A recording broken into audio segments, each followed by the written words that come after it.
E gravando. Ai, eu sempre fico nervosa nesse momento. Me confirmem aí, por favor, se vocês estão vendo, que eu vou compartilhar a tela aqui, tá?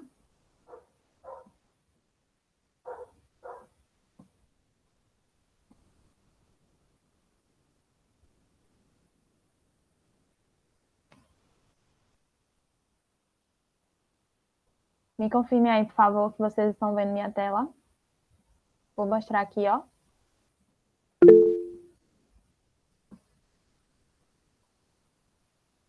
Sim, sim. Ok.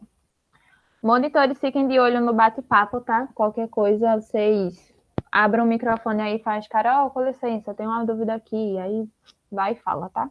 Porque daqui eu não consigo ver o chat. Então vamos lá. Hoje a gente definitivamente começa o módulo 2 de Química, que nada mais é do que adentrando os conteúdos de segundo ano. E uma coisa que eu esqueci de colocar aqui foi o carregador do computador. Espera aí um pouquinho.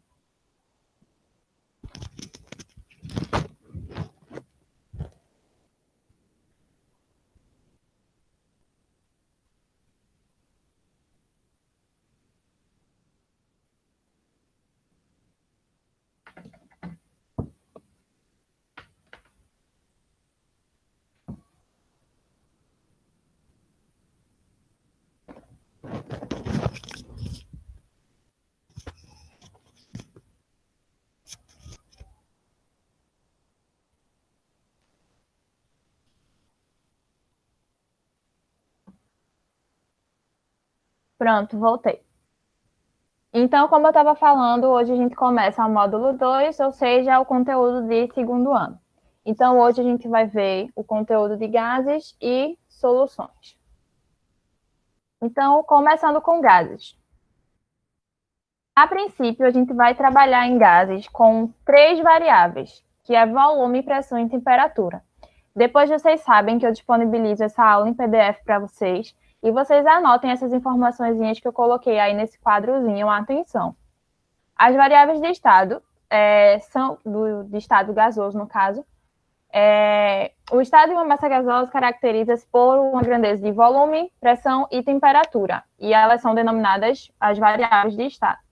Então, nesse caso, existem algumas unidades em que a gente vai sempre estar trabalhando, que é o ml, o centímetro cúbico, o litro, o decímetro cúbico, o metro cúbico. Então, essas, no caso do volume, né? Então, essas unidades são as que mais a gente utiliza. Então, por isso que eu coloquei aí essas transformações que, à medida que vocês forem resolvendo os exercícios, isso vai fixando na cabeça de vocês.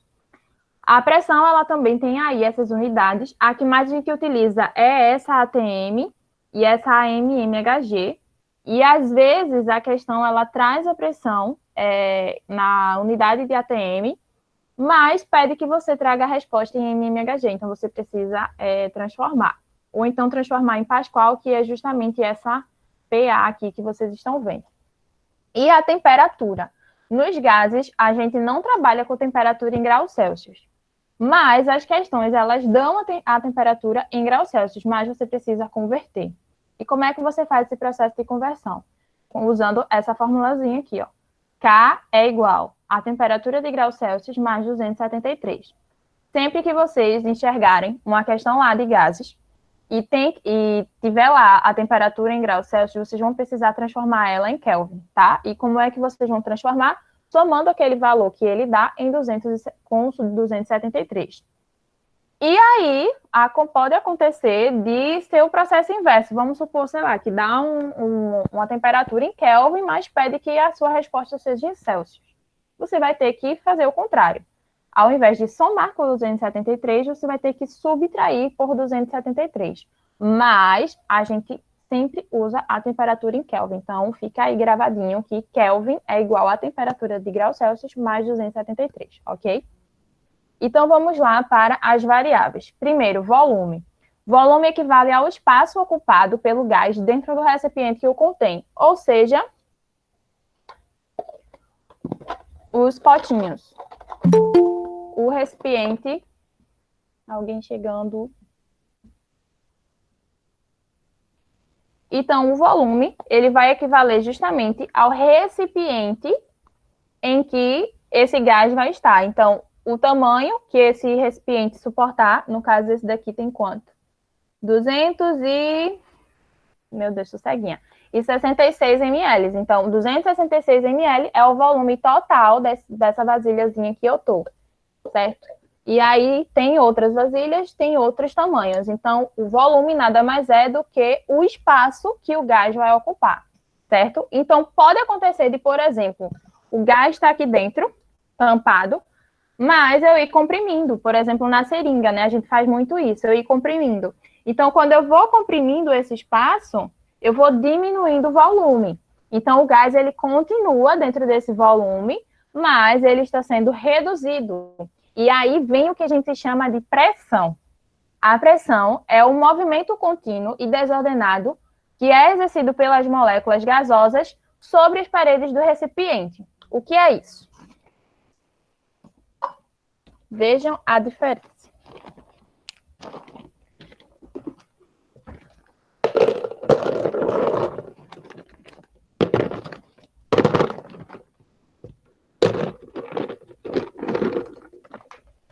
Suponhamos que isso daqui seja a tampa dessa vasilha. E essas bolinhas que estão aqui dentro, ó, tem umas bolinhas aqui dentro, são as moléculas gasosas, certo? Se eu tenho essa quantidade X de gás aqui dentro desse recipiente, e esse recipiente ele é muito grande, quando essas moléculas se movimentarem dentro desse espaço, o choque que elas vão promover contra a parede desse recipiente vai gerar uma energia, que é o que a gente chama de pressão. Então, o movimento dessas partículas, quando bate na parede desses recipientes, vai gerar o que a gente chama de pressão. Então, por exemplo, nesse caso daqui, eu vou desligar só um pouquinho o microfone, senão vocês vão ficar surdos. Vocês vão ver só o movimento. Não vou desligar, não, sabe por quê? Porque quando eu mudar os tamanhos dos potinhos, vocês vão observar até pelo som também, o barulho que as coisinhas tá. Só baixa aí um pouquinho o volume para vocês não ficarem surdos se tiver fone de ouvir. Então, ó, eu tenho aqui um volume grande e uma quantidade específica de moléculas gasosas dentro desse volume. E aí, quando elas forem agitadas, forem aquecidas, já a gente vai para a parte de temperatura, elas vão se movimentar dentro desse recipiente.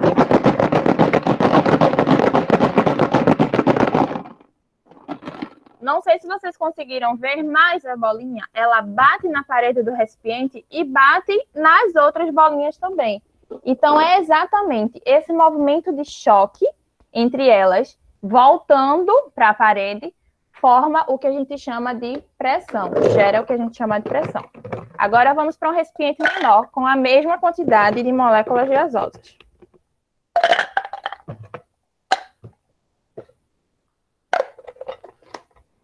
Ó, a mesma quantidade, porém o volume reduzido. Elas quase não saem do lugar, mas elas ainda conseguem bater na parede do recipiente. Então, se a gente fosse comparar entre esse e esse daqui, a pressão desse recipiente ia ser muito maior do que a pressão nesse recipiente daqui, porque elas estão muito mais próximas umas das outras. Então, o choque, assim, entre elas fica, tipo, muito apertado, porque eu reduzi o volume. Então, a quantidade de vezes que elas batem na parede é muito maior do que se elas batessem nessa parede daqui, desse recipiente maiorzinho. E agora a gente vai para o último exemplo, que é esse pequenininho. Vamos supor que isso daqui fosse retinho. Ó, pequenininho. Quase não sai do local. É exatamente isso daqui que acontece com as moléculas de ar dentro da seringa, quando a gente vai comprimindo. Provavelmente todo mundo já fez esse experimento da seringa, certo? Então, isso é o que a gente consegue enxergar como volume e pressão. E agora a gente vai ver a temperatura. A temperatura nada mais é do que o grau de agitação dessas moléculas, que ela é diretamente proporcional à energia cinética dessas partículas, ou seja, o movimento, o choque entre elas gera uma energia, e essa energia gera o grau, que é justamente o grau de agitação, que é o que a gente chama de temperatura, certo? Então, a água fervendo, por exemplo, quando a gente liga o fogo, no momento em que a água começa a ferver, ela ainda está ali no intermediário, nem quente nem frio. As partículas ainda estão se agitando um pouco. Você percebe isso pela formação das bolhas embaixo da panela.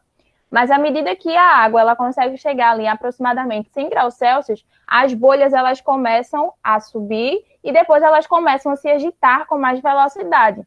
Isso acontece justamente por causa das interações entre as moléculas de água, ok? Então, a gente viu aí volume, pressão e temperatura. Não esqueçam depois de pegar esses dados aí que eu coloquei para vocês, tá? E aí a gente vem para as transformações de estado de um gás. Existem 3 tipos de transformações que a gente estuda nessa parte de estudo de gases, que é a isotérmica, a isobárica, a isocórica, isométrica ou isovolumétrica. São 3 nomes para dizer a mesma coisa. Então, vamos lá por partes. Primeiro, a isotérmica. A isotérmica, ela tem essa formulazinha aí que vocês estão vendo. P1V1 é igual a P2V2. Como eu avisei para vocês há umas aulinhas atrás, a partir de agora a gente vai começar a ver mais a parte de cálculo de química, tá? Então, vai ser muito comum vocês se depararem com as fórmulas, e para isso vocês precisam anotar, obviamente, depois e descrever, né? Para que você vai usar aquela fórmula para conseguir resolver os exercícios depois. Então, a isotérmica, o que isso quer dizer? Iso vem do nome igual, e térmica dá a ideia de temperatura. Então, nesse caso, ela vai variar o volume e a pressão, mas a temperatura ela vai se manter constante. Então, pega esses bizuzinhos, essas dicasinhas de acordo com os nomes. Ó. Iso igual, térmica, temperatura. Então, mesma temperatura. Então, mesmo que a questão ela dê temperatura, pressão e volume, se você estiver trabalhando com uma reação ou um gás que passa pelo processo de isotérmico, você não vai usar a temperatura, você só vai usar a pressão e o volume, certo? E aí eu coloquei a representação de um gráfico para vocês. Como é que vocês podem visualizar um gráfico de uma reação isotérmica? A pressão, ela é diretamente proporcional, não, ela é inversamente proporcional à velocidade, certo? Então, percebam aqui, ó. Em PI, que é pressão inicial, eu tenho VI, certo? Então, aqui, o volume inicial, tá aqui, vamos supor que aqui seja 1. O volume inicial é 1, mas a pressão inicial, ela é muito mais alta. Vamos supor que aqui seja 10, certo? Então, ela é inversamente proporcional, certo? O volume é pequeno e a pressão é grande. E quando a pressão for pequena, o volume vai ser grande. É exatamente o que a gente consegue ver aqui, ó. Em PF e aqui VF. O volume aumentou, vamos dizer que, sei lá, 10 aqui, e aqui o PF diminuiu, vamos supor que seja 1. Então, ela é inversamente proporcional. Então, se um aumenta, o outro vai diminuir. Eu fiz certo, aumenta, diminui. Então, se um aumenta, o outro vai diminuir. E vice-versa, certo? Então, é assim que a gente consegue observar esse tipo de transformação nos gráficos.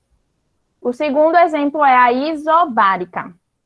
Iso igual, e bárica é uma unidade de pressão, bar, é uma unidade de pressão. Então, isobárica, mesma pressão. Então, nesse caso, a pressão ela vai se manter constante. Olha aqui, ó. Pressão mantém-se constante. Só o que vai variar é o volume e a temperatura. E nesse caso daqui, o volume ele é diretamente proporcional à temperatura. Então, se o volume aumenta, a temperatura ela também vai aumentar. Olha aqui o gráfico, ó. Vamos supor que aqui em V1 seja 5 e aqui em T1 seja 5 também, certo? Então, ó, ela é diretamente proporcional. Porque quando V1 passa para V2, T1 também aumenta para T2. É o contrário desse exemplo daqui, ó. Aqui, ó, começou em 1 e aqui aumentou, foi para 10. E na pressão começou em 10 e no final foi para 1. Ó, diminuiu, teve esse aumento e diminuição de um e de outro. Aqui não, aqui os dois aumentam. Então, se um cresce, o outro também vai crescer, certo? Então, pega essa dica aí, isobárica, mesma pressão. Então, a gente só vai trabalhar com volume e temperatura, ok? E a terceira, mais não menos importante, é a isocórica, isométrica ou isovolumétrica, que o próprio nome já está dizendo, a gente vai ter o mesmo volume constante. Então, a gente vai ter a pressão e a temperatura variando, mas o volume vai se manter. Então, nesse caso daqui também, ó, é uma divisão. Então, ela é também diretamente proporcional. Se aqui eu acho que eu usei a mesma imagem, gente, perdão. Aqui era para ser a pressão, aqui era para ser um P, tá? Então, se a temperatura ela aumentar, a pressão ela também vai aumentar, tá? Desconsidera aí, depois eu vou ajeitar esse slide direitinho. Depois, eu estou terminando de montar uma listinha para vocês com as questões para vocês fazerem aplicações dessas fórmulas que vocês estão vendo. Então, a princípio, vocês precisam entender o que cada nome significa e tentar, né, tentar memorizar aí essas formulazinhas para fazer as aplicações, ok? E aí, depois, nos exercícios, a gente vai tirando mais dúvidas. Mas, a partir de agora, como eu falei para vocês, é mais a parte de cálculo. Então, eu vou ficar meio que explicando a parte teórica por trás do cálculo para vocês, dando as fórmulas, e nas aulas de monitoria a gente vai fazer exercício aplicando essas fórmulas que a gente vê na aula, certo? De sexta-feira. Então, tá aqui. Se por um acaso alguém tiver alguma dúvida, não entender quando eu falar, por favor, abre o microfone e fala, tá certo? Até aqui tá tudo ok. Se alguém tiver alguma dúvida, por favor. Essa última, isovolumétrica, eu não entendi muito direito. Certo. A isovolumétrica, o próprio nome já está dizendo iso igual volumétrica volume, certo? Então, vai se manter constante o volume, mas a pressão e a temperatura ela vai variar. Isso são dados que você vai ter na questão. Então, a questão ela vai apresentar dados de pressão para você, vai apresentar dados de temperatura e apresentar dados de volume. Só que você precisa saber que, no caso da isotérmica, você não vai trabalhar a temperatura.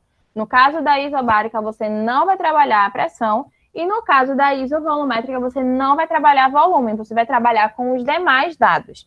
E geralmente funciona desse jeito. Ó. Por exemplo, na isovolumétrica, você tem P1, T1, P2, T2. O que isso significa?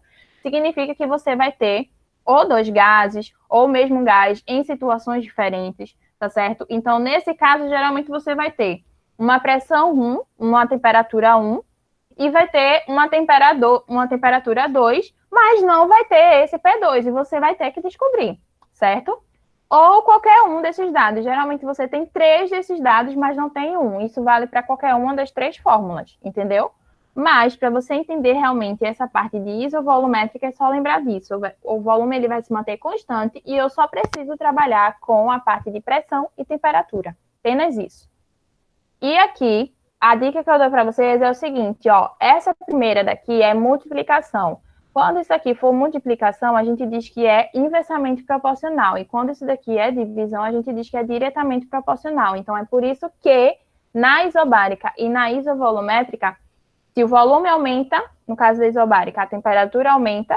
E no caso da isovolumétrica, se a temperatura aumenta, a pressão ela também aumenta, porque eles são diretamente proporcionais. Se um cresce, o outro vai crescer junto, tá certo? Eles são amigos, eles seguem juntos. Se um cai, o outro vai cair junto. Se um levanta, o outro vai levantar também junto. Agora, no isotérmica é o amigo invejoso, que não é o amigo. É inversamente proporcional.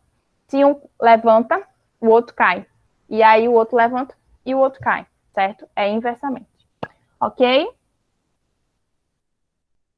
Ok, eu entendi. E aí a gente vai para a parte de equação geral dos gases. Na realidade, a parte de gases mais que a gente vê é justamente essa parte aqui. A equação geral dos gases é a equação de Clapeyron, certo? Que é a famosa PV-nRT.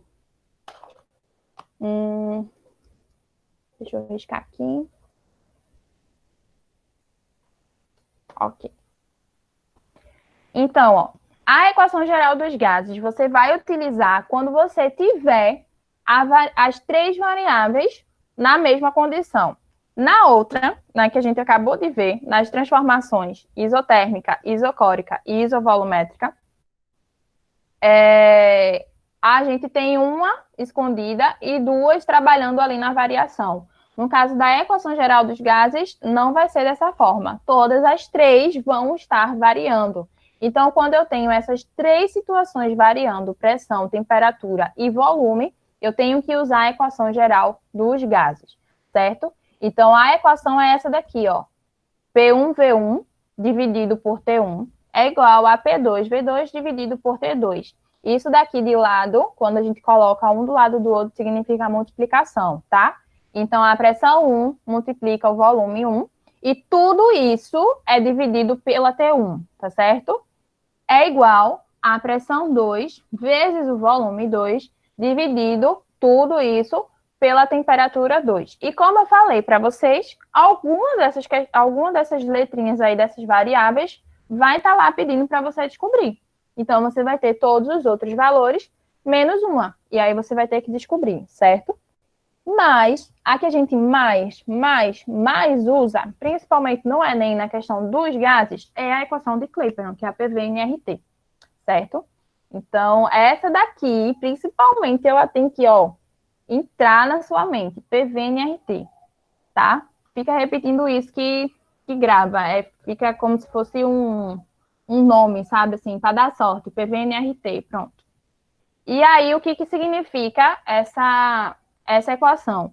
P, né, a gente já tá vendo, vai ser a pressão, V vai ser o volume, N vai ser o número de mols daquele gás. E a gente já viu o que é número de mols, tá? A temperatura, que é o T, ela vai ser, ó, em Kelvin. Nunca esqueçam disso, tá? E um detalhe é que na questão não vem em Kelvin, ela vem em Celsius. E para você transformar, você soma 273. Já mostrei para vocês. E R é uma constante universal. Então, esse R, ele nunca vai mudar. Ele tem um valor fixo nas suas unidades, que é, em ATM, 0,082, é o que mais a gente usa. Em mmHg, 62,3. E em Pascal, é 8,31. A que mais a gente usa é a primeira, mas pode acontecer de vir como a segunda e como a terceira. Então, não custa nada lembrar, né? E N também, além de vir na questão mostrando como número de mols, pode vir também mostrando como massa, certo? E aí, uma outra forma de você encontrar o número de mols é dividir a massa do gás, que ele dá lá, que é aquela em gramas, por exemplo, 5 gramas de gás N2, dividido pela massa molar do gás. A massa molar nada mais é do que aquela massa que tem lá na tabela periódica, que a gente já fez vários exercícios, certo? Que no caso do nitrogênio eu acho que é 14, se eu não me engano, certo? E aí, nesse caso, você precisa fazer o cálculo. Qual é esse cálculo, meu Deus? O cálculo molecular do gás, N2, no caso vai ser 14 vezes 2, que dá 28, e vai ter que pegar aquela massa que ele dá na questão, que, por exemplo, pode ser 5. Então, para você achar o número de mols desse gás, você teria que pegar o 5 e dividir pelo 28. O resultado disso é o número de mols, tá? Pode vir desse jeito também, por isso que eu coloquei essa observaçãozinha aqui para vocês, certo? Não se apavorem, a princípio vocês estão se familiarizando com os gases e com essas fórmulas. Na outra aula de monitoria da semana que vem, a gente vai trabalhar cálculo nessa parte de gases. E aí vocês vão juntar uma pecinha na outra do que eu tô falando aqui para vocês, tá? A princípio, até agora, alguma dúvida?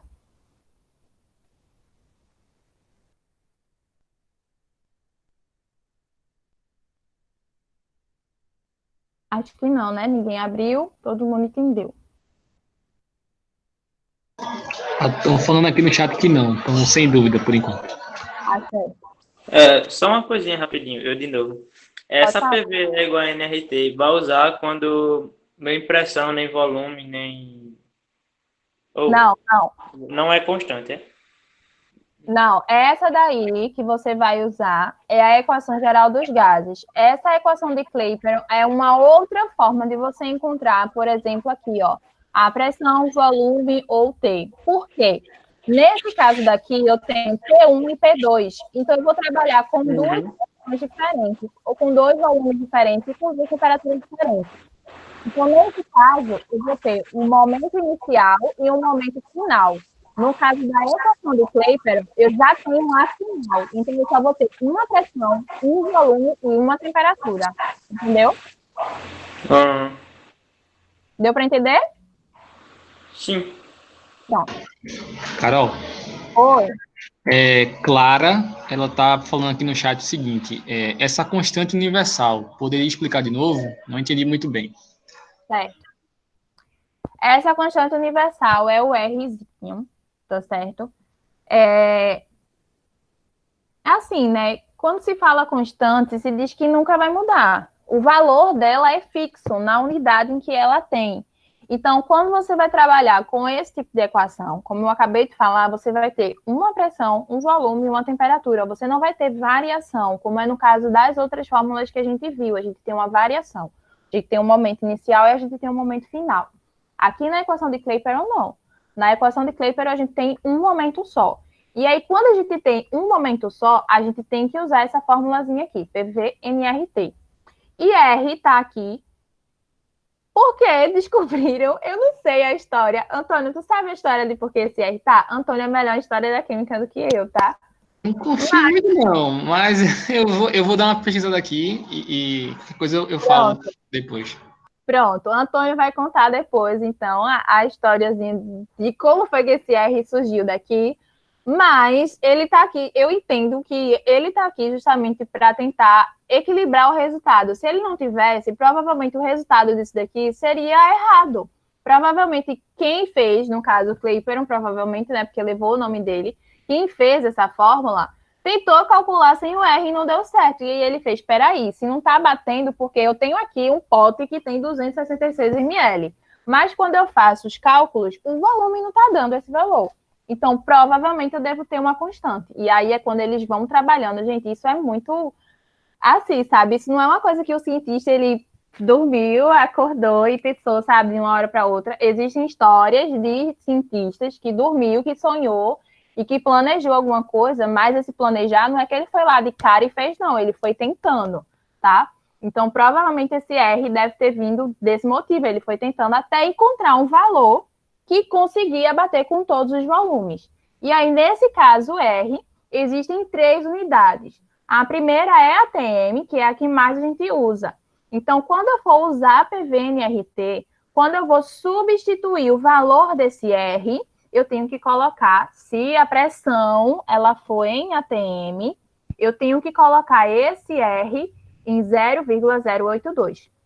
Se a pressão for em mmHg, eu tenho que colocar esse R em 62,3.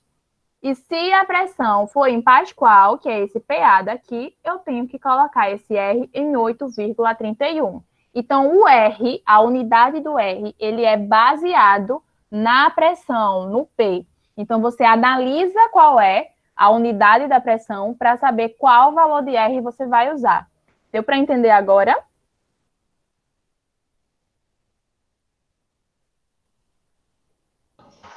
Ela disse que entendeu, Carol. Bom, então vamos lá. E aí, nesse caso, a gente também pode trabalhar até dentro da equação de Kleiperon com pressão e volumes parciais. O que é isso? Como eu falei para vocês, na equação de Kleiperon a gente trabalha com um momento só. Ou seja, uma pressão, um volume e uma temperatura, beleza? Mas em alguns casos a gente pode trabalhar para encontrar a pressão total. Mas a pressão que é dada para a gente na questão não é a pressão total, é uma pressão parcial. E aí, nesse caso, a questão ela diz assim, ó, a pressão parcial do gás oxigênio é tanto. Se a questão ela diz a pressão parcial é tanto, você sabe que aquela pressão você não pode utilizar dentro da equação de Kleiperon. Você tem que encontrar a pressão total, certo? E aí, nesse caso, a gente vai utilizar essas formulazinhas aqui. Geralmente, essas fórmulas a gente utiliza quando a gente tem 2 gases diferentes na mistura gasosa, certo? Por isso que eu tenho aqui, ó, P1 e P2.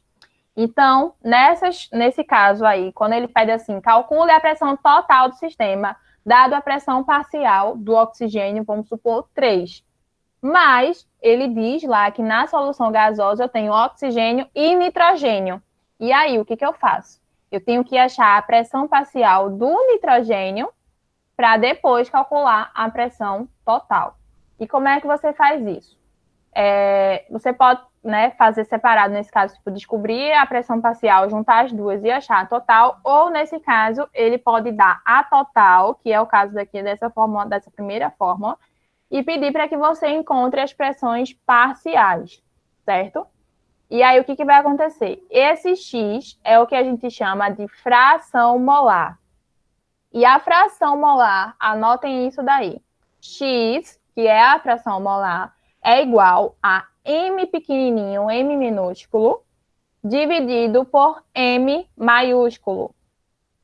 A fração molar é igual, a fração molar é o X, a M minúsculo sobre M maiúsculo. O que é isso? A mesma coisa que a gente acabou de ver lá em cima com o número de mols.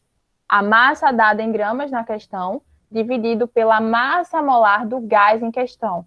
Então, se na mistura eu tenho nitrogênio e oxigênio, eu tenho que calcular primeiro a fração molar, ou nesse caso, o número de mols de um gás, para depois descobrir quanto que eu tenho do outro.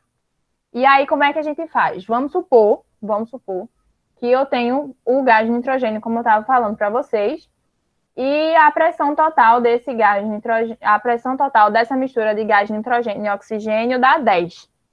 Quando eu for calcular isso daqui, ó, a pressão parcial do gás de nitrogênio, ele dá lá na questão a massa do gás de nitrogênio que eu tenho, e ele dá a massa molar, e aí você vai ter que fazer essa divisão. Então, vamos fazer aqui um exemplo. Vou pegar uma folha.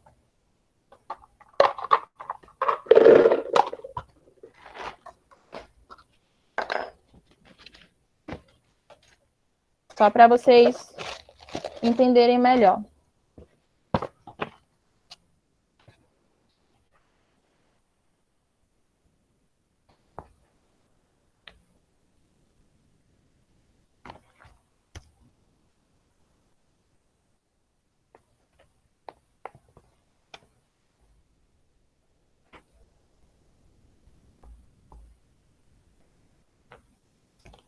Ó,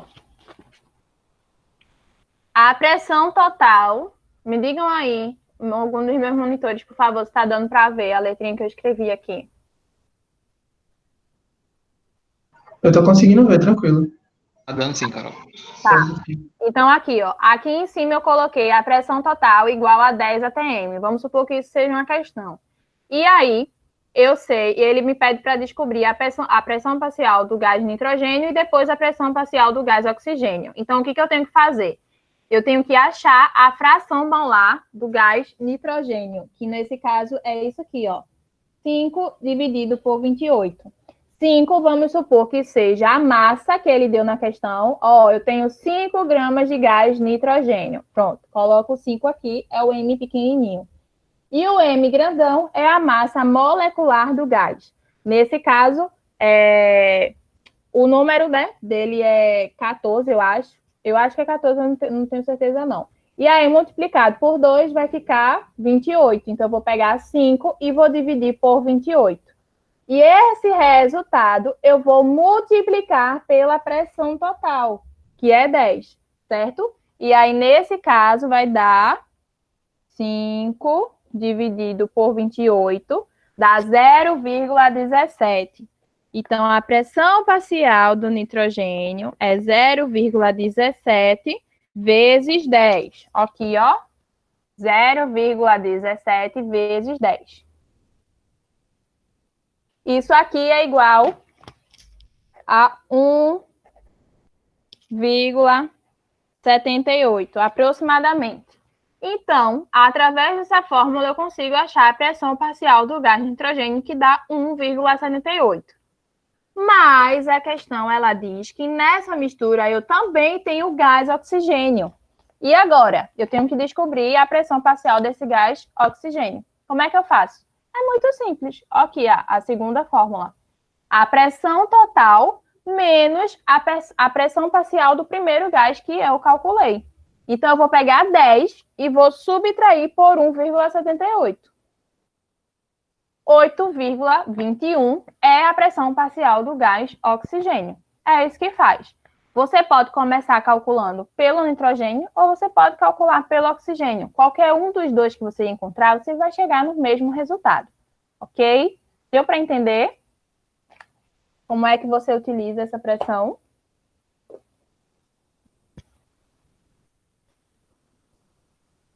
Essa fórmula, no caso, para calcular a pressão parcial.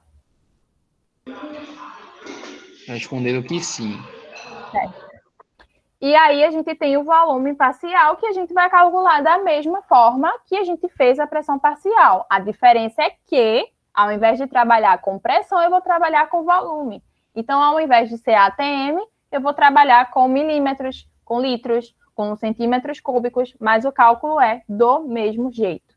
A fração molar do gás que você pegar é a massinha dividida pela massonas, vamos dizer assim, vezes o volume total. Professora, Oi. caso se a questão, por exemplo, vir com... Ela quer em milímetro e ela dá em litro, a gente vai ter que transformar para poder... Isso.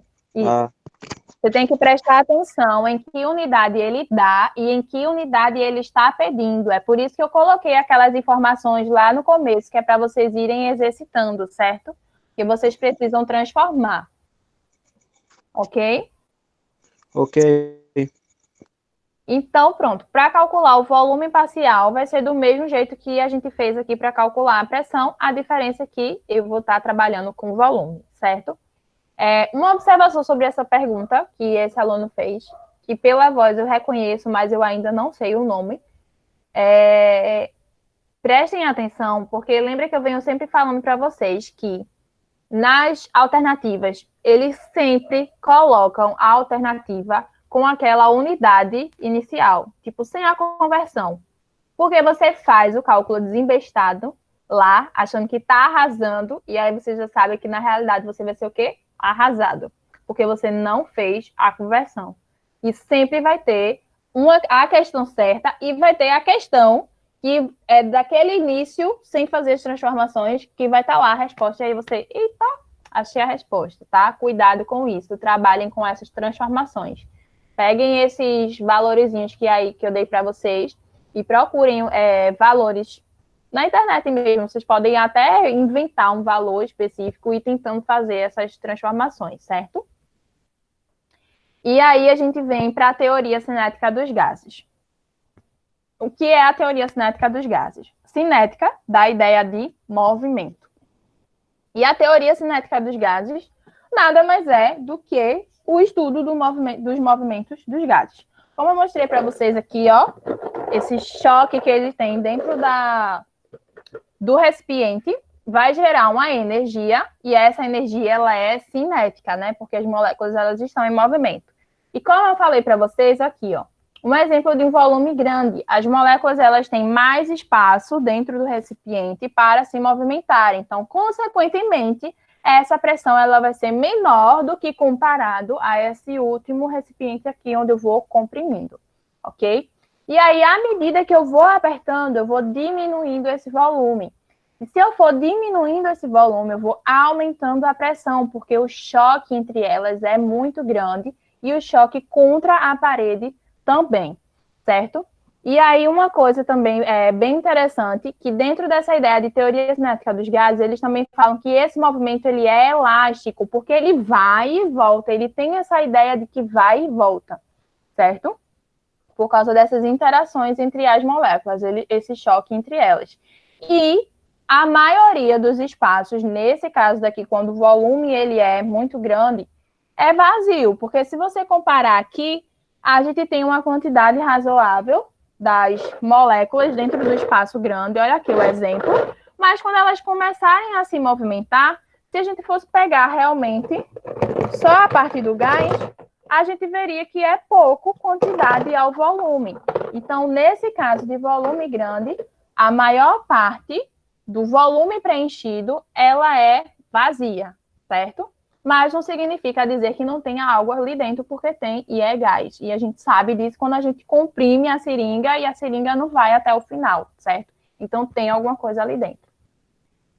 Esse videozinho eu vou colocar para vocês depois lá no Google Classroom, anexado, tá certo? Porque eu não vou conseguir mostrar eles, esse e o outro vídeo aqui para vocês, porque vai ficar travando. Mas, no geral, a parte de gases é isso. A parte de gases teórica é isso, e a parte de cálculo de gases a gente vai ver na aula de monitoria. A gente vai praticar bem muito essa parte de cálculo de gases, ok? Então, agora a gente vai para estudo das soluções. Com relação aos gases, alguém tem alguma dúvida? Sim ou não?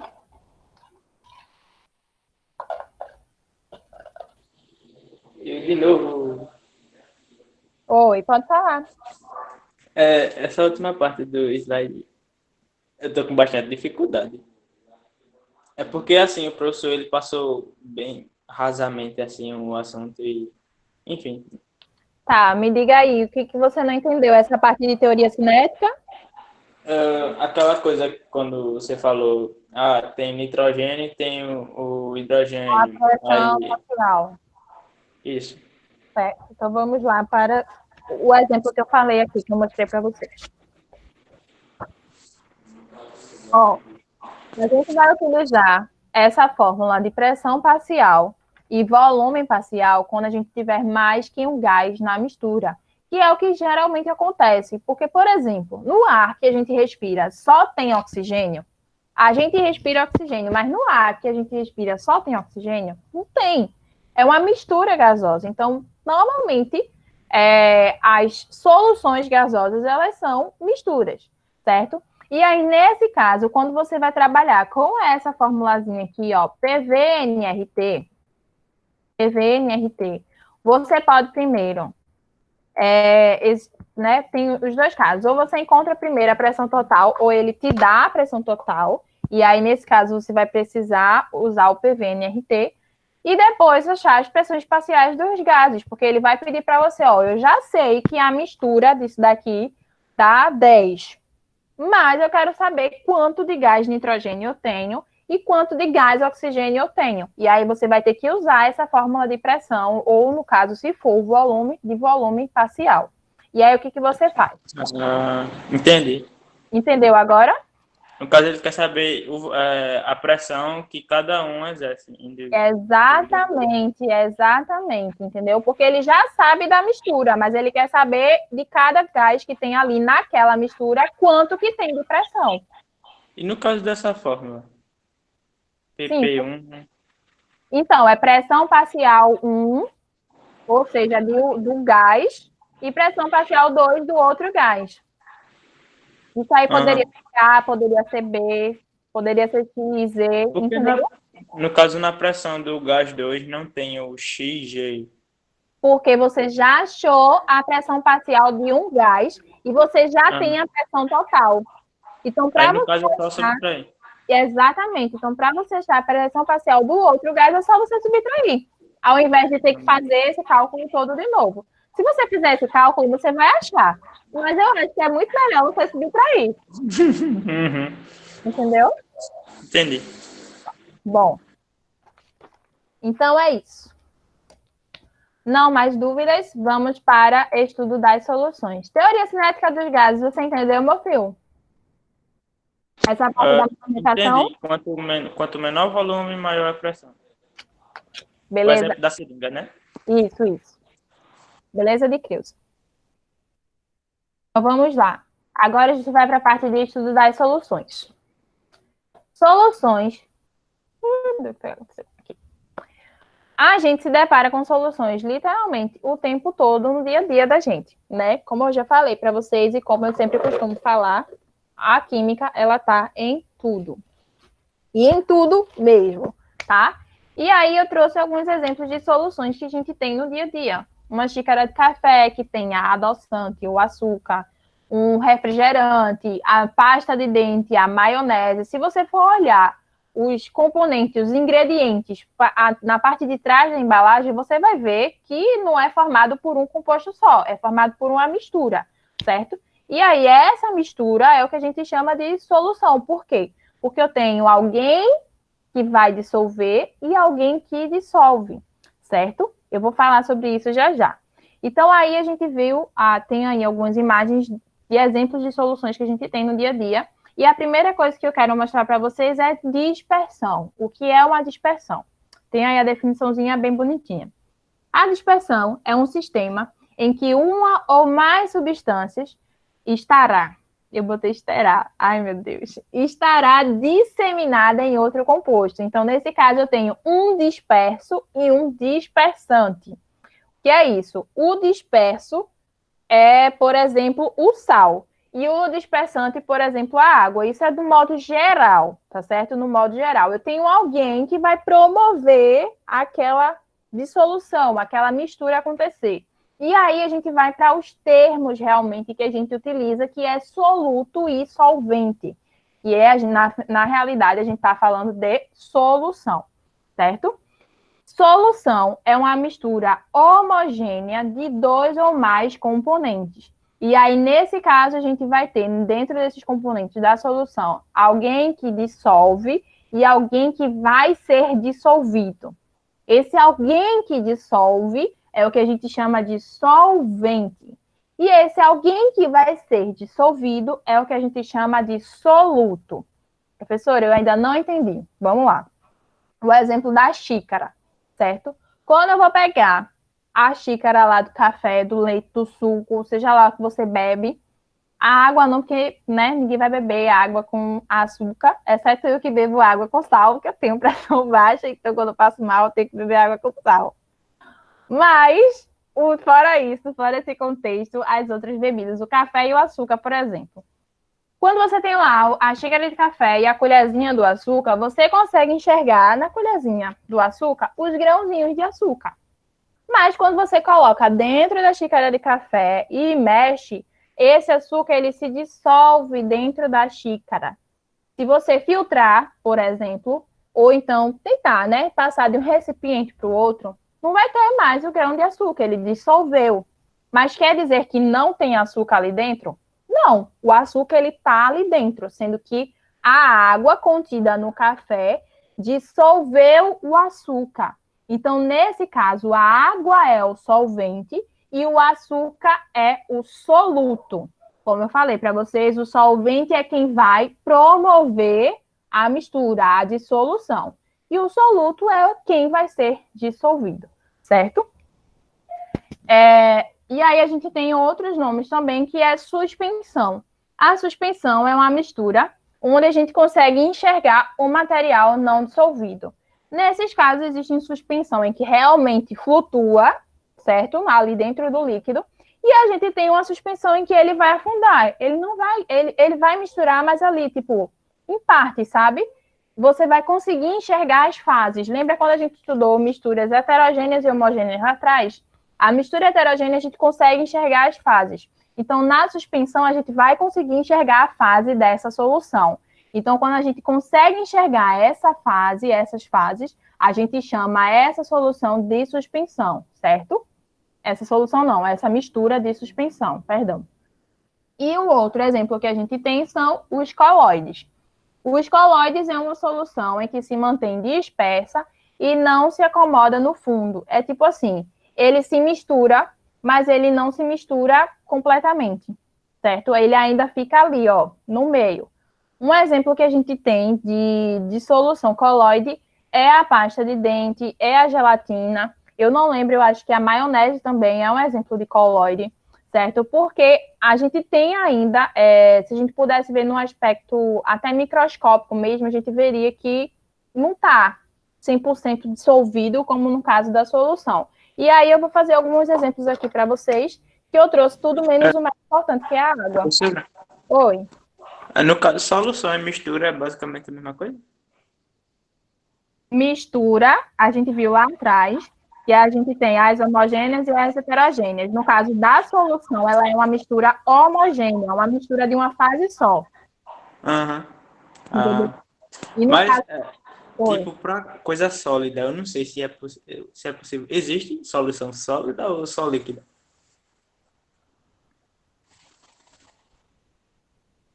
Vamos pensar numa solução sólida, se tem. Não, eu acho que solução não, porque a gente precisa de um soluto e de um solvente. Então, a gente precisa Realmente. Porque, entender. não, eu pensei, sei lá, num bolo, mas o bolo ele vai ser sólido, mas antes disso ele ficou líquido para depois. Entendeu? No caso da mistura do bolo, ele não vai ser uma solução. A gente pode chamar a mistura do bolo como um colóide, porque, tipo, ele se mistura, mas a gente não consegue ver a olho nu, sabe? Se Ah, pudesse enxergar, por exemplo, as partículas de gordura, porque no bolo a gente coloca óleo, a gente coloca margarina, a gente coloca ovo, e tudo isso é gorduroso. Então, uhum. provavelmente, se a gente pudesse ver do âmbito microscópico, a gente veria essas partes de gordura, entendeu? Entendi. Eu vou pegar a água aqui e vou mostrar para vocês. Só um instantinho.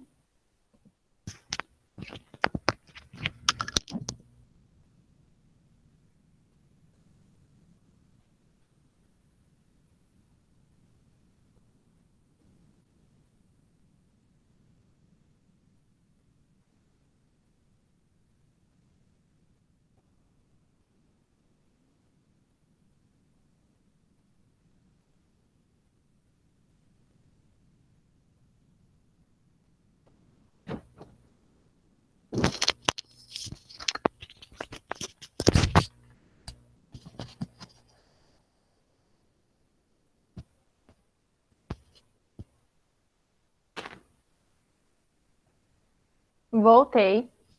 Vamos lá para os exemplos. Coloquei aqui dentro água, tá? E eu vou colocar água nos... Eu tenho 3 potinhos iguais a esse daqui, tá? E eu vou colocar água nos 3 e vou mostrar a vocês.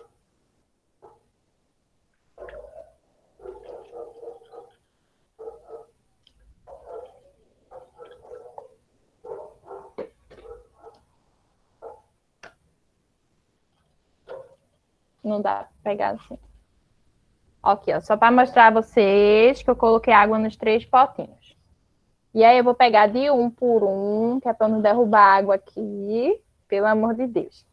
Então, a primeira que a gente viu foi a solução, certo? E a solução a gente viu que é uma mistura homogênea, e uma mistura homogênea a gente tem lá 2 componentes ou mais componentes, e a gente não vai enxergar essas fases. Nesse caso, a gente vai ter o soluto e o solvente, e nesse caso, o solvente que eu vou utilizar é a água, e o soluto que eu vou utilizar é o sal. Vou pegar aqui. Então, aqui, ó, o sal é o soluto e a água é o solvente.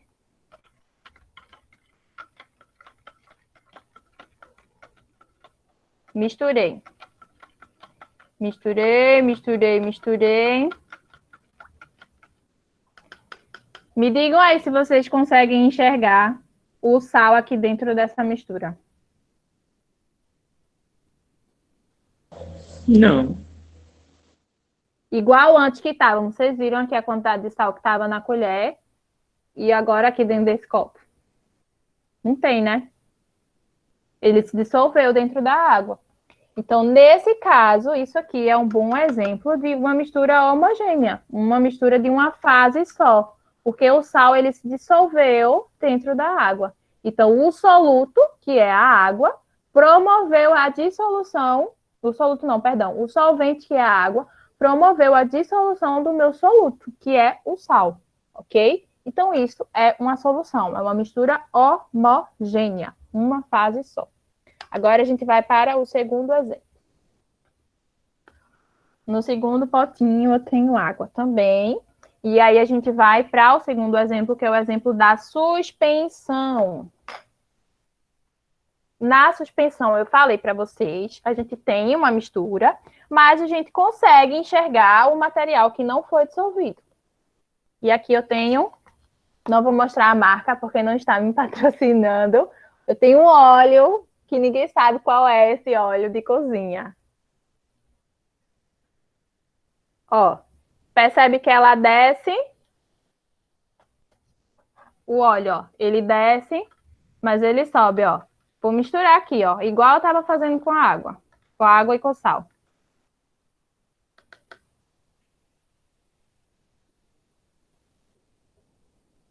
não ficou homogênea, ficou heterogênea. Eu consigo observar aqui uma solução de suspensão. Como eu falei para vocês, em alguns casos, ele vai realmente ficar suspenso, porque nesse caso daqui, o óleo ele é menos denso do que a água, mais leve. Lembra que eu falei isso para vocês?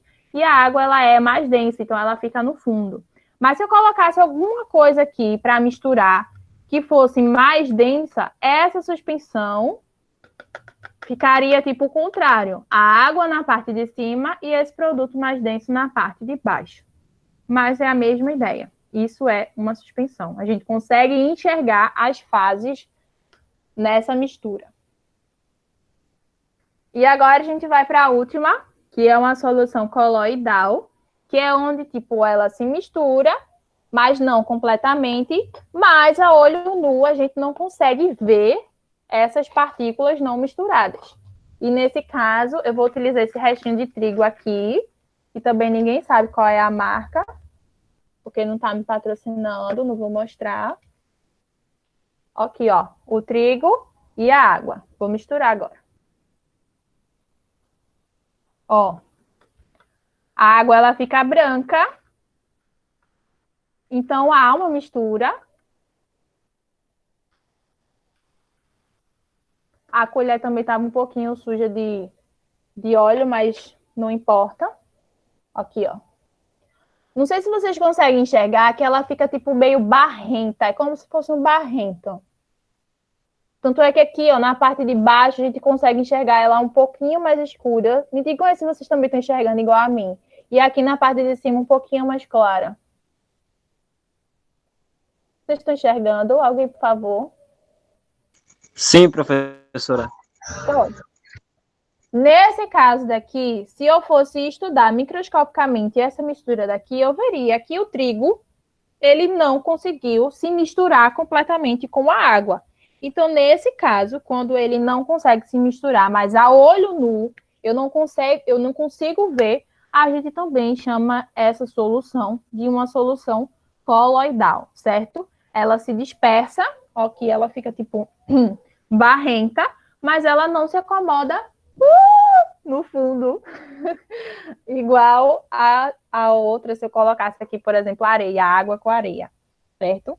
Eu espero que vocês tenham entendido os exemplos. Agora eu estou suja de óleo, de trigo, de água, mas é assim mesmo, o que a gente não faz? Todo mundo entendeu essa parte aí dos tipos de dispersões que a gente tem?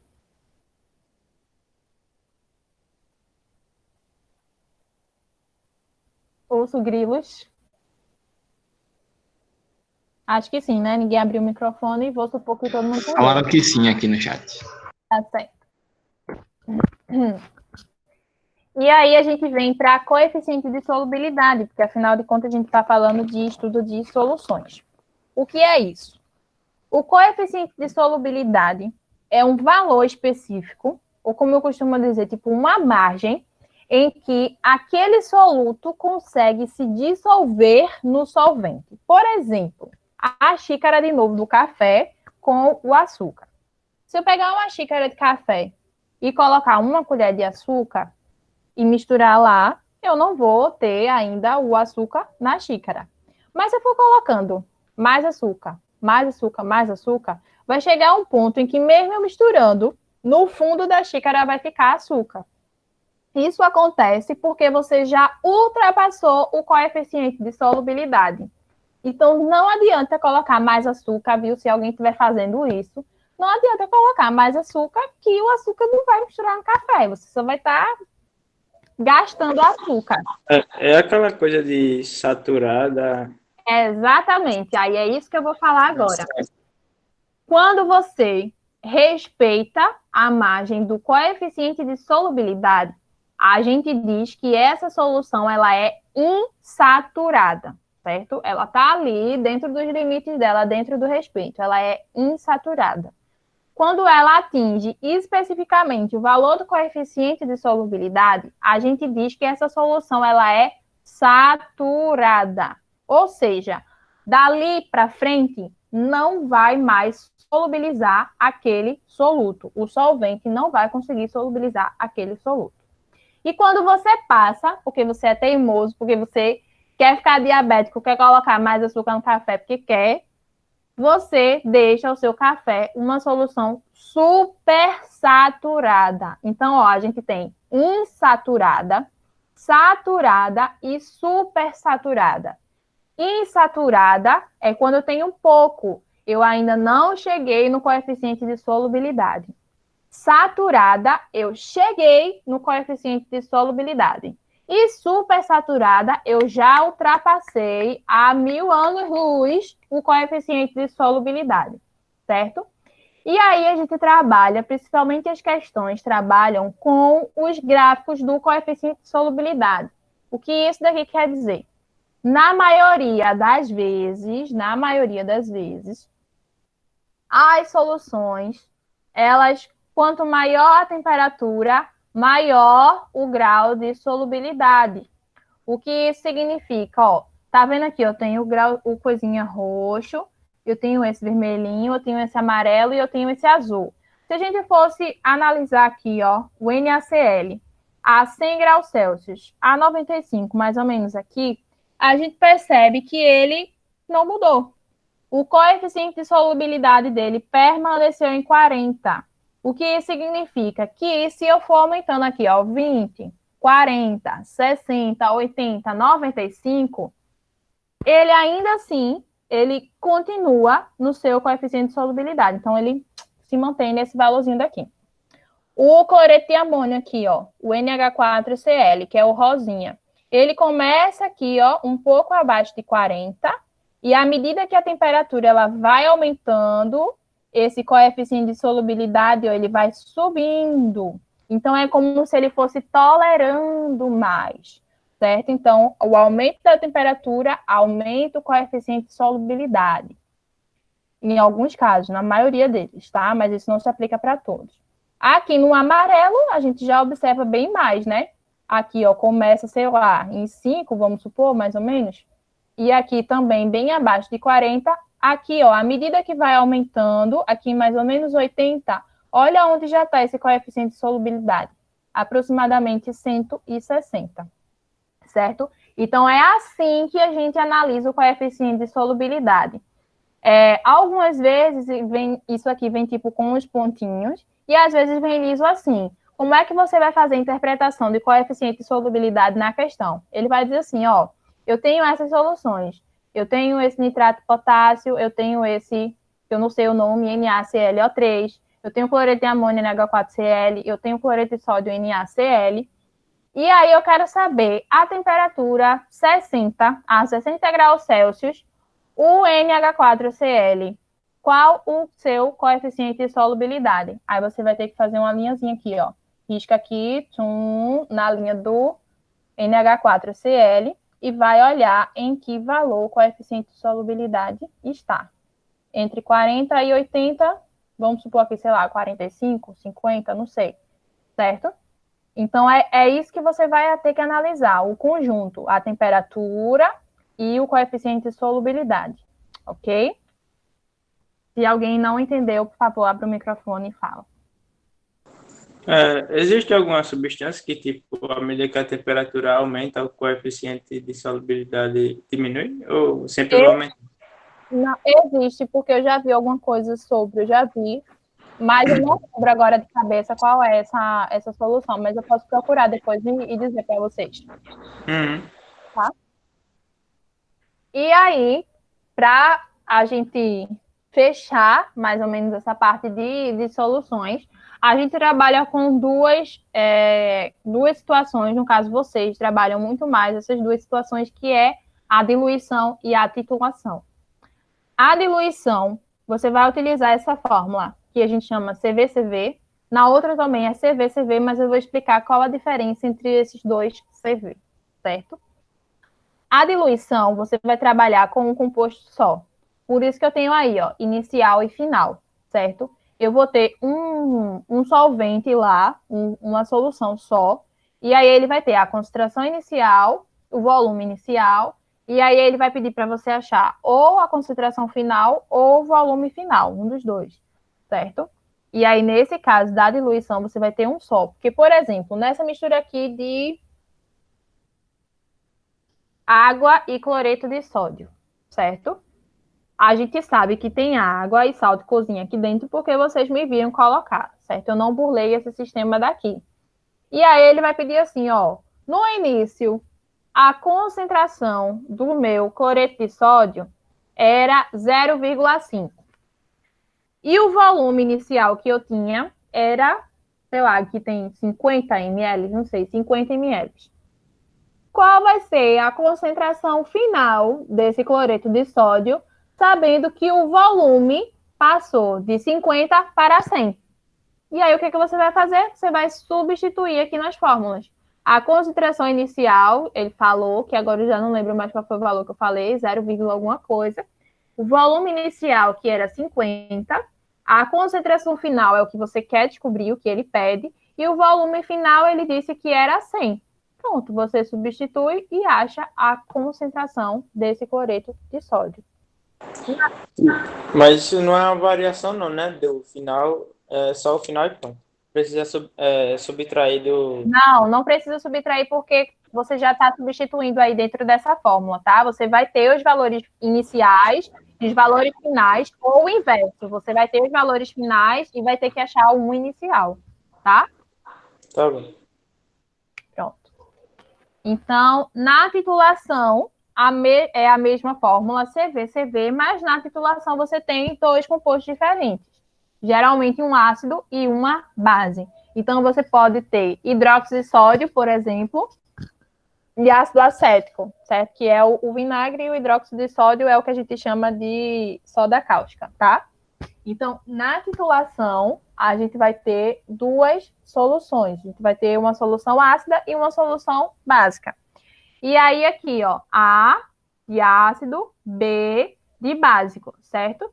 E aí ele vai dizer assim, ó, a concentração do meu ácido é 5 mol por litro. E o volume da mistura é 100 ml, vamos supor. Qual a concentração da minha base final, da minha base lá, sabendo que o volume que foi adicionado foi tanto? Você só vai substituir, certo? Você vai colocar lá a concentração do ácido vezes o volume que tem lá, e vai igualar a concentração dessa base vezes o volume que vai ser colocado, certo? Quando você substitui, você consegue achar essa concentração. Então, relembrando, diluição, eu vou ter uma mistura só. Aqui, ó, um exemplo, uma mistura só na diluição. Eu vou ter um soluto que vai ser solubilizado, eu vou estar diluindo ele. E na titulação eu vou ter dois, que são geralmente um ácido e uma base, ok? Lembrando que não precisa se desesperar, nas aulas de monitoria a gente vai fazer exercício com isso e vocês vão enxergar essa ideia dentro das questões, ok? E aí tem aqui um processo de titulação que a gente faz no laboratório e eu vou mandar o link também, vou anexar o vídeo lá no Google Classroom para vocês assistirem, tá? O vídeo ele tem 1 minuto e pouquinho. E aí o que acontece? Tem os equipamentos que no vídeo vai mostrar. Aqui dentro dessa vidraria, que a gente chama de Erlenmeyer, tem uma solução com um indicador de pH, que a gente vai ver isso daqui a alguns diazinhos nas próximas aulas, tá? Vocês estão vendo aqui que essa solução ela está incolor. Quando a gente faz a titulação, que a gente coloca esse indicador de pH aqui dentro, esse indicador ele também se mantém incolor aqui dentro, e aqui ó, tem como se fosse um biquinho, que tem outra solução. Então, por exemplo, se aqui embaixo tiver um ácido, aqui em cima eu vou ter uma base. Se aqui embaixo eu tiver uma base, aqui em cima eu vou ter um ácido, certo? E aí vocês vão observar que ele vai pingando, essa buretazinha lá vai pingando de gota em gota e ele vai mexendo o Erlenmeyer. À medida que o tempo vai passando, que a solução ela vai caindo de gota em gota, porque é assim que se faz uma titulação, você tem que deixar cair literalmente gota por gota, vocês vão observar uma mudança de coloração. E aí ela vai mudar para rosa, mas depois ela vai ficar transparente de novo. E ele vai continuar a titulação. E aí ela vai ficar rosa de novo e vai mudar para transparente, até que vai chegar um ponto em que ela vai ficar rosa e ela não vai mais mudar. Quando essa cor ela não muda, aí é o que a gente chama de ponto de viragem. Não precisa colocar mais a mistura ali, no caso, se for o ácido, por exemplo, porque você já chegou aonde você queria. E aí é o que a gente usa, essa formulazinha aqui, ó, CVCV, no caso do ácido e no caso da base. Se eu utilizei o ácido para fazer essa titulação, eu vou calcular a concentração, nesse caso, eu vou ter, porque na bureta, no vídeo vai mostrar tudo lá bem direitinho. Na bureta, que é um negócio compridinho assim, ela é toda milimetrada, é uma seringa gigante, certo? E aí lá você vai conseguir enxergar quanto de volume você gastou. É só substituir nessa fórmula aí, é zero bronca, certo? Vocês vão ver o vídeo e vão ver como é legal o processo de diluição, de titulação, perdão. E aí, a gente tem as propriedades coligativas. E aí, dentro dessa ideia de propriedades coligativas, a gente trabalha com o diagrama de fases, certo? A gente viu na primeira aula de química quais são as fases da matéria, sólido, líquido e gasoso. E aí eu coloquei aqui esse exemplo desse diagrama aqui para vocês enxergarem que a gente consegue identificar quais as fases dessa matéria ou dessa solução olhando esse diagrama. Geralmente aqui, ó, esse pontinho, se vocês observarem bem direitinho, ó, ele emenda esse início, ele emenda o final dessa curva e ele emenda essa outra aqui, ó, que está quase reta. Ele está na interseção entre três linhas, certo? É o que a gente chama de ponto triplo, por isso que tem aqui PT. Esse ponto triplo nada mais é do que o equilíbrio entre as três fases, sólida, líquida e gasosa. Significa que nesse ponto, essa substância aqui, ela está em equilíbrio entre sólido, líquido e gasoso. Antes desse ponto, aqui, ó, nesse início, a gente geralmente tem uma substância sólida aqui, ó. Então, tudo o que está antes aqui, ela é sólida. O que está depois desse ponto aqui, ó, nessa abertura, vamos dizer assim, ela é líquida. E tudo que está aqui embaixo, ela é gasosa. Então, revisando aqui, ó, sólido, líquido e aqui embaixo, gasoso. É assim que a gente consegue enxergar as fases dentro desse diagrama. Esse PC aqui significa ponto crítico, tá certo? Um ponto crítico nada mais é do que o momento em que essa solução daqui, ela atinge a temperatura máxima de ebulição, o ponto crítico. E aí ele relaciona aqui, ó, a pressão, em pressão 48,3, tá certo? Mas aí, para enxergar mesmo esse diagrama de fases, lembrem aqui, ó, antes do pontinho sólido, na interseção, aqui é líquido, e aqui na parte de baixo é gasoso. Geralmente é dessa forma, certo? E essa técnica, essa ideia de diagrama de fases, ela é muito utilizada na parte de recuperação de livros encharcados. Não sei se vocês já fizeram essa pergunta, por exemplo, às vezes tem uns desastres e tal de enchente, choveu muito e tal no lugar, e a biblioteca teve todo o seu arquivo danificado e tal. E aí eles utilizam essa técnica para recuperar as páginas do livro. Eles congelam os livros, quando eles pegam um livro, né? Porque ele fica todo encharcado, todo mundo já deve ter molhado um livro na vida, eles congelam. A uma temperatura muito negativa, não é a zero absoluto, mas é uma temperatura muito negativa. E aí, para a recuperação desses livros, depois, quando ela atinge essa temperatura específica negativa, ela é colocada numa câmara de uma temperatura alta. Ela vai passar por esse processo de sublimação, que a gente já viu. Ele vai passar do estado sólido para o estado gasoso, literalmente, sem passar pelo intermédio do estado líquido, certo? Então, o livro está congelado e ele vai ser colocado numa câmara de temperatura muito alta. Então, essa água que ela está na forma sólida, ela vai sublimar, certo? Ela vai evaporar sem passar pela parte líquida. Sendo que quando isso acontece, essas páginas elas ficam muito, muito sensíveis. elas ficam quebradiças, a ponto de virar pó, né? Porque a temperatura é muito alta. E aí eles pegam, manuseiam aquele objeto, no caso o livro, para um outro lugar onde tem uma umidade específica, uma quantidade de umidade específica, e vai devolver a água agora na quantidade certa, para as páginas dos livros. Assim eles conseguem recuperar as relíquias e os documentos históricos, por exemplo, que ficam na biblioteca. Então, ele passa justamente por esse processo daqui, ó. Ele vai de sólido, atinge o ponto crítico, que é o ponto lá a temperatura mais alta que ele vai ter, específico, obviamente, para não botar fogo no livro, e aí depois ele vai voltar para cá, ó, para a parte da umidade, vai ser devolvida a umidade para esse livro, ok? E aí, para finalizar, a gente tem algumas propriedades, né, os efeitos coligativos, e a gente tem a pressão máxima de vapor. A pressão máxima de vapor, ela ocorre quando a pressão interna do líquido entra em equilíbrio com a pressão externa, ou seja, do ambiente, fazendo com que o líquido evapore.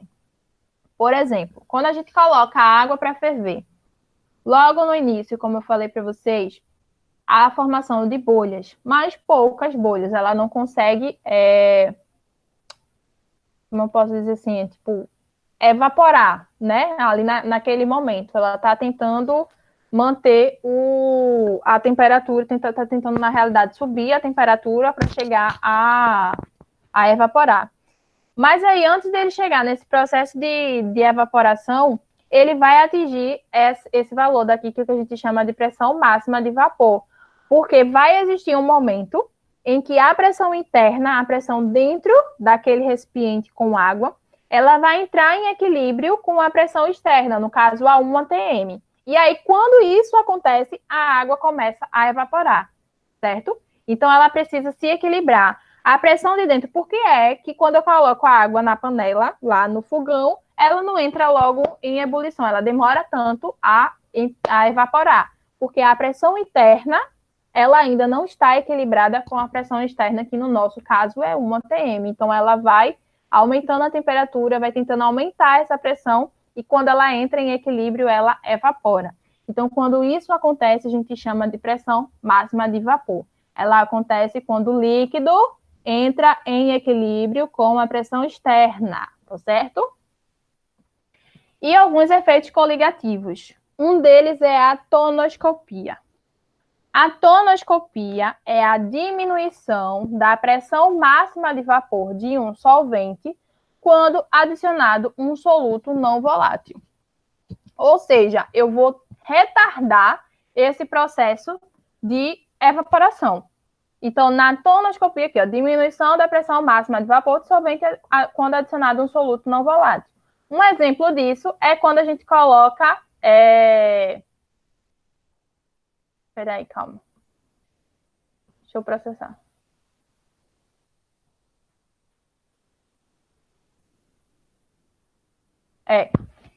Quando a gente coloca sal na água. Quando a gente coloca a água para ferver e coloca sal. Se você pegar o mesmo recipiente com o mesmo volume, colocar a mesma quantidade lá de água, um com água sozinha e o outro com água e sal, você vai perceber que a água sozinha ela vai evaporar muito mais rápido do que a que tem água e sal. Porque esse sal, ele vai estar em contato com a base da panela e ele vai retardar esse processo de evaporação em 100 graus da água. Então, o que ele vai fazer é diminuir, nesse caso, a pressão máxima de vapor. Ele vai retardar esse processo, tá certo? Então, é quando a gente adiciona um soluto não volátil. No caso do sal, ele é um soluto não volátil, certo? A crioscopia é o abaixamento da temperatura de congelamento do líquido, aqui falta um espaço, pela adição de um soluto não volátil. E aí eu coloquei aqui um objetozinho que provavelmente vocês já devem ter visto. Por exemplo, por que é que os icebergs, eles não se dissolvem na água do mar, por exemplo? É simples. Porque na água do mar, a água do mar ela é o quê? Ela é salgada, ela tem cloreto de sódio. Então, a quantidade de sal ela é tão grande na água que ela abaixa essa temperatura. Então, ao invés da água, ou nesse caso também, que é até uma coisa que eu falei no Instagram, né? Porque é que a água do oceano, ela não congela. Pela quantidade exacerbada, pela quantidade grande de sal na água do mar, a água ela não congela em 0 graus Celsius. Ela congela em menos que isso, certo? E aí, nesse caso, a temperatura externa, ela não é suficiente para congelar a água do mar. Geralmente, quando se congela, é somente a superfície, mas ela é muito fácil de ser quebrada. Ela não congela o mar, como, por exemplo, um rio congela. Porque o rio, a gente sabe, água doce e tal, não necessariamente tem açúcar lá, mas a quantidade de sais minerais no rio é muito menor do que no mar. Então, nesse caso, o que acontece é o processo de crioscopia. Essa técnica ela é também utilizada em países frios, em países em que as estradas elas ficam congeladas, né? Elas ficam lá com neve. E aí, o que eles fazem? Eles jogam sal no meio da estrada, e aí aquele gelo ele começa a derreter, e a estrada ela fica livre e do lado fica com gelo. Isso acontece por quê? Porque quando coloca o sal ali naquele gelo, quando ele vai misturando lá com a água, a temperatura externa não é suficiente para manter a água congelada. Então, ela vai ficar na forma líquida. Então, isso é crioscopia, abaixamento da temperatura de congelamento, ok? Adicionando um soluto não volátil. O que é volátil? É o que se desprende. Por exemplo, se eu abrir uma garrafa de água e cheirar, eu não vou sentir nada. Mas se eu abrir uma garrafa de álcool e cheirar, não preciso nem botar o nariz na tampa da garrafa de álcool, que só de eu abrir eu já vou sentir o cheiro de álcool, acetona, certo?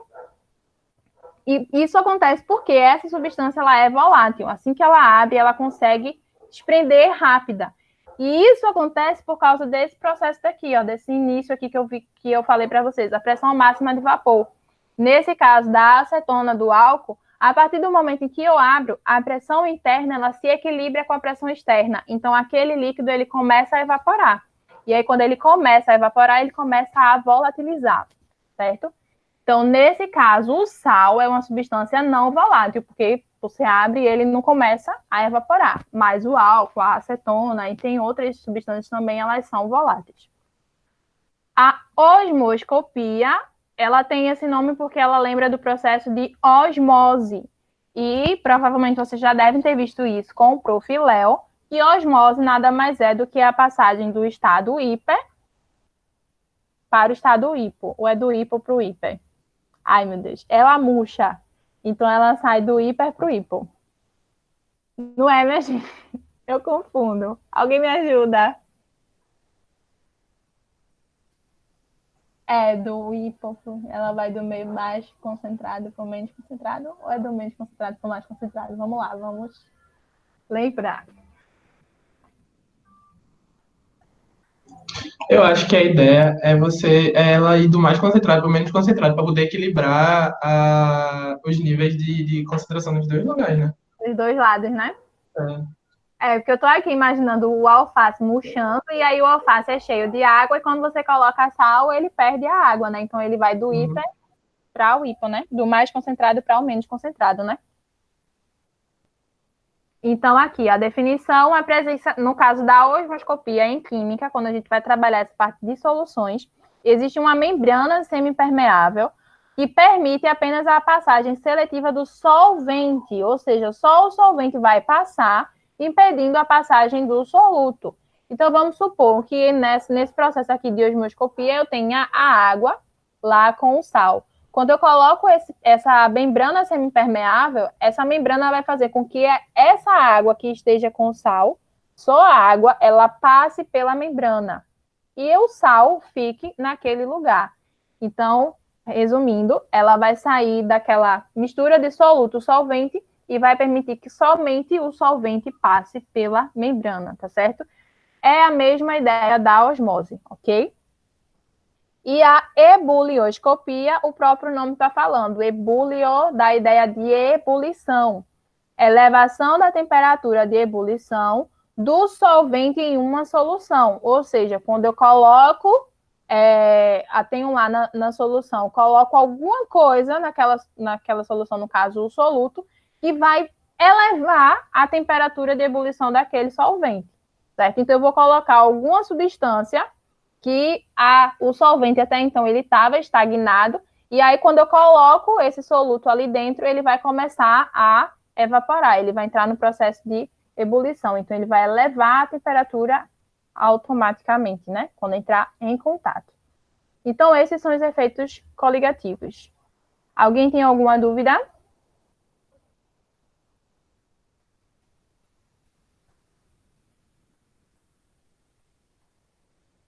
Acho que não, né? Eu tive que sair. Só para fazer um resumão rapidinho de tonoscopia e crioscopia? Tá. A tonoscopia é a diminuição da pressão máxima de vapor de um solvente, quando a gente coloca um soluto não volátil. Eu falei que o soluto não volátil, no caso, o exemplo que eu usei foi o sal. Nesse caso, o que vai acontecer? O mesmo exemplo que eu falei, eu vou falar novamente. Se eu tiver um recipiente com o mesmo volume de água e colocar no fogão o recipiente lá com a água e o recipiente com a água e o sal, eu vou perceber que aquele recipiente que tem só água, ele vai ferver primeiro do que o que tem a água e o sal. Isso vai acontecer porque o sal ele vai promover essa diminuição de pressão, ele vai entrar em contato com a panela e vai retardar esse processo de evaporação desse solvente. Então, eu preciso colocar alguma coisa ali dentro onde vai retardar esse processo de ebulição. Nesse caso aqui, é justamente o processo contrário da ebulioscopia. A ebulioscopia, eu vou colocar alguma coisa em que vai acelerar esse processo de ebulição.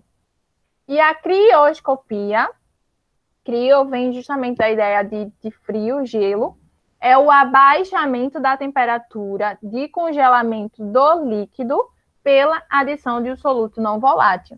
Então, o exemplo que eu dei é a água do mar, por exemplo. A água do mar, por que é que ela não congela? A água do mar, ela é muito concentrada de sal, de cloreto de sódio, né? Acho que vocês já ouviram isso. E ela não congela porque justamente o cloreto de sódio baixa essa temperatura de congelamento. Então, a água que era para congelar em 0 graus Celsius, ela só congela em temperaturas muito mais negativas.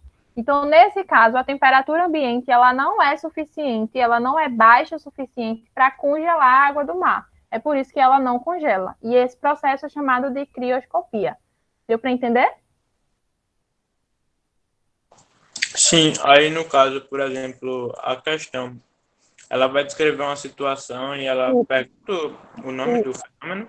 Isso, ela vai descrever as situações cotidianas no dia a dia, tipo, aconteceu isso e tal, não sei o quê. Ou então, nesse caso da crioscopia, em países de temperaturas muito baixas, é colocado sal nas estradas e tal, não sei o quê. E aí ele vai estar lá. Que fenômeno, que efeito coligativo a gente diz que é esse processo. E aí, nesse caso, a crioscopia. E aí ele vai dar realmente a situação e você vai dizer que efeito é. Entendeu? Ou então, nesse caso, ele vai dizer, o efeito coligativo é esse, mas o que acontece nesse efeito coligativo? E aí, tem aí as definições que é justamente isso que eu falei, a diminuição de pressão máxima, abaixamento da temperatura de congelamento, a passagem só do solvente, o aumento da temperatura, aí, entendeu? Sim. Acabou. Acabou, e aí, nesse final de semana, o próximo, a gente vai ter também a aula de monitoria, né, com o Antônio e com o Lucas, agora resolvendo os exercícios de gases e de soluções. Com relação ao que a gente viu agora, todo mundo, tipo, ficou claro, deu para entender.